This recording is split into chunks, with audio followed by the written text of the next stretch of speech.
Mainit na pinagpipiyastahan ngayon ang 31-year-old model at pageant veteran na si Alberto Rodolfo A.R. de la Serna.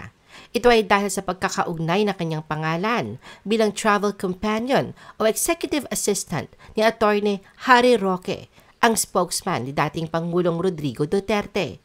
Ating lubos na kilalanin si A.R. de la Serna. The Philippine Showbiz List presents Sino si A.R. de la Serna, ang travel companion ni Harry Roque. Background: si A.R. ay pinanganak noong May 6, 1993 sa probinsya ng Bohol. Siya ay anak ni na Alberto at dating barangay captain ng Poblasyon 2 na si Glorivic ng Tagbilaran City. Ang pinagmulan niya ay pangunahing nasa larangan ng negosyo, kaya naman nagtapos si A.R. ng kurso sa Business Administration Major in Financial Management sa Holy Name University sa Tagbilaran City, Bohol. Minsang naibahagi niya sa isang panayam noon na una, ang pinakamalaking pangarap niya ay magtrabaho para sa isang multinational company bilang financial analyst na tumutugma sa mga pangarap sa negosyo ng kanyang pamilya. Ayon kay A.R., gusto niyang magtrabaho sa financial sector tulad ng pautang o kahit sa bangko dahil may bangko ang kanilang pamilya dati. Pero hindi ito umubra kaya plano niya itong buksan muli. Modeling and pageant career. Dream job man ang maging certified financial analyst, sinubukan ni A.R. na tahakin ang ibang landas, ang modeling at pageantry. Katunayan, inilarawan niya kanyang sarili bilang isang simpleng tao na may malalaking pangarap. Masasabing veterano na nga si A.R. sa larangang ito. Ayon sa kanya, ang mga workshop sa pagmamodel at pag-arte ay tumulong sa kanya na maging mas mapanuri, tiwala sa sarili at disiplinado, mga katangiang pinaniniwalaan niyang makakatulong sa kanya sa kompetisyon. Isa sa kinukonsidera niyang sexiest part na kanyang katawan ay ang mata niya, at sinabing best asset naman ang kanyang height na 6'1" na pasok sa international standards. Sa taglay na gwapong mukha, fit na pangangatawan na sinamahan ng matinding dedikasyon, walang duda na pasok si A.R. sa mga katangiang hinahanap sa mga patimpalak.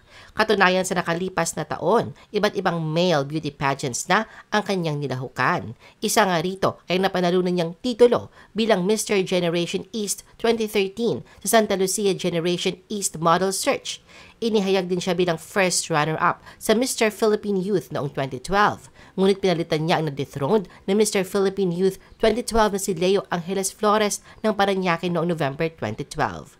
Mula sa local pageant, tinahak ni A.R. ang national stage.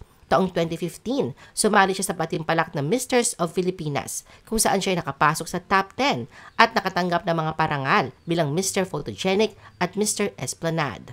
Siya ay itinaas sa pwesto ng second runner-up ng italaga si Don McKeever Cucheco bilang Manhunt International Philippines, at ang original na second runner-up na si Kevin Fichera ay pumalit sa pwesto na unang runner-up. Ngunit noong 2016, binitawan ni A.R. ang kanyang pwesto bilang runner-up upang muli siyang lumahok. Hindi naman siya nabigo. Ito ay isang hakbang na lumabas na mas matagumpay dahil siya ay nanalo ng isa sa 6 na premyo na inialok ng taong yon. Siya ang itinanghal bilang kauna-unahang Mr. Supranational Philippines title holder sa Grand Coronation. Gumawa din siya ng kasaysayan bilang unang Boholano na nanalo ng titulo sa National Male Pageant. Matapos nito, siya naging kinatawan ng Pilipinas sa unang pagkakataon ng Mr. Supranational Competition sa Poland. Noong taong yon, hindi ba nasungkit ang panalo? Nagtapos naman si A.R. sa top 20. Ayon kay A.R., ang dahilan kung bakit siya sumali sa pageant ay upang i-represent ang mga tao sa Bohol, kung saan siya nagmula, at dahil matagal ng panahon mula nang sumali ang Bohol sa mga ganitong klaseng kaganapan. Random things about A.R. Sa isang panayam noong 2015 sa kasagsagan ng kanyang pageant journey, nagbahagi ng ilang kakaibang bagay tungkol sa kanyang sarili si A.R. Sinabi niya na kung hindi siya nagmomodelo o sumasali sa pageantry, maaari siyang hanapin sa mga baybayin ng Bohol. Ang Tagbilaran City nga raw ang paborito niyang lugar sapagkat dito siya lumaki at ito ang kanyang naging tahanan sa nakalipas na mga taon. Hindi na niya hahanapin pa ang iba. Binunyag din niya na dati siyang Boy Scout, isang papel kung saan natuto siya ng iba't ibang kasanayan na naging kapaki-pakinabang sa kanya sa pag-a-adjust sa buhay sa Maynila matapos lumipat mula sa Bohol. Noong mga panahong iyon, ang crush niya sa showbiz ay si Kim Chiu. Ipinaliwanag ni A.R. na napakaganda nito sa kanyang paningin. Kapag tinanong kung ano ang hinahanap niya sa isang babae, sinabi ni A.R. na mas gusto niya ang isang taong understanding. Dagdag pa niya, hindi siya nakaka-crush agad sa unang tingin. Kailangan na raw niya munang makilala ang taong yon. Samantala nang minsang matanong kung bibigyan siya ng $1 million, ano ang gagawin niya dito at bakit? Sinabi ni AR na gusto niyang maranasan ang mga likha ng Diyos sa pamamagitan ng paglalakbay sa buong mundo. Susubukan niya ang iba't ibang pamumuhay, iba't ibang kultura at iba't ibang tradisyon. At tutulong siya sa mga taong tunay na nangangailangan ng tulong. Kung siya naman ay sakaling maging isang bagay, ayon kay AR, nais niyang maging bahay sapagkat magiging bahagi pa rin ito ng isang pamilya at magiging tahanan rin balang araw. Sa mga katangian ng isang tao na kahanga-hanga para sa kanya, para kay AR, mahalaga ang pagkakaroon ng good values and characters sapagkat hindi anya nabibili ang class. Samantala sa qualities na ikina-disappoint niya ay ang mga taong nagsasabi ng masasamang salita. Diin ni AR, kahit hindi pa nila gaanong sinasadya, ang masamang salita ay laging masama. Samantala, isa sa mga binahagi niyang paboritong quote na natutunan niya sa gym ay, "Pain is temporary. It could last a minute, an hour, a day, or even a year. But eventually, it would subside. Something else will take its place. However, if I quit, it will last forever." AR questioned as Harry Roque's travel companion or executive assistant. Ang tahimik na mundo ni AR ay muling umingay, hindi dahil sa karerang tinatahak, kundi dahil sa pagkakadikit na kanyang pangalan kay Harry Roque. Usap-usapan ang pagsama at pagpondo ni Harry kay AR bilang travel companion nang bumisita ito sa 3 European countries noong 2023.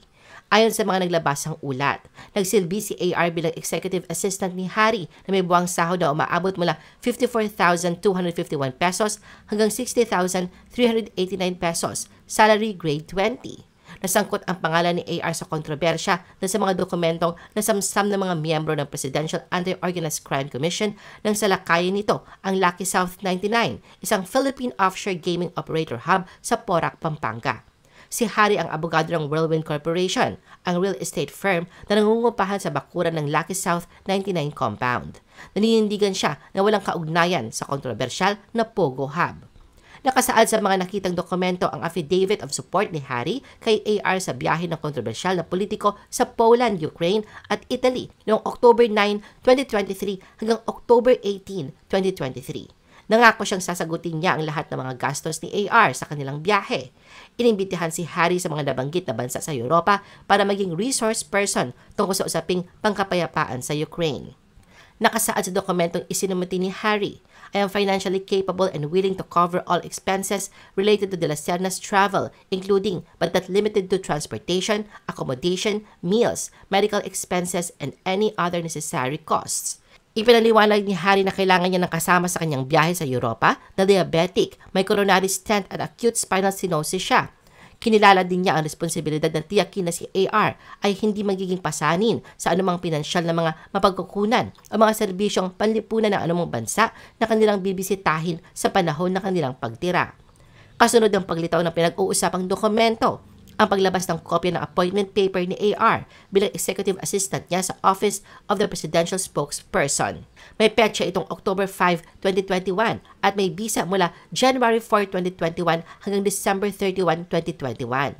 May paliwanag din si Harry sa mga miyembro ng media tungkol sa pagkuha niya kay AR bilang executive assistant sa gitna ng pagbibigay kahulugan ng ilang netizens tungkol sa kanilang tunay na ugnayan. Anya, sinabi na nga raw ng mga pulis na walang criminal intent o kahina-hinala na nakita sa mga papeles ng appointment. Paglilinaw ni Harry, si AR ay galing sa isang political family na De La Serna kung saan ang isa sa kanyang mga lolo ay dating gobernador ng Bohol at ang isa naman ay dating vice-alkalde. Ayon pa kay Harry, kinuha niya si AR bilang isang IT upang tulungan siya. Isang grupo nga raw ang mga ito kasama ang mga kaibigan na humawak sa kanyang social media presence noong siya ay nasa Malacanang at sa kanyang hindi matagumpay na pagtakbo sa eleksyon. Dagdag pa ni Harry, sa pagkakaalam niya, si AR ay dati niyang empleyado. Ang Presidential Anti-Organized Crime Commission ay nagpahayag na nailinaw na ang pangalan ni Harry mula sa karagdagang investigasyon at hindi nila iniimbestigahan si AR. Kaugnay ng mainit na usaping ito, hindi na bago ang pagkakaugnay ni AR kay Harry.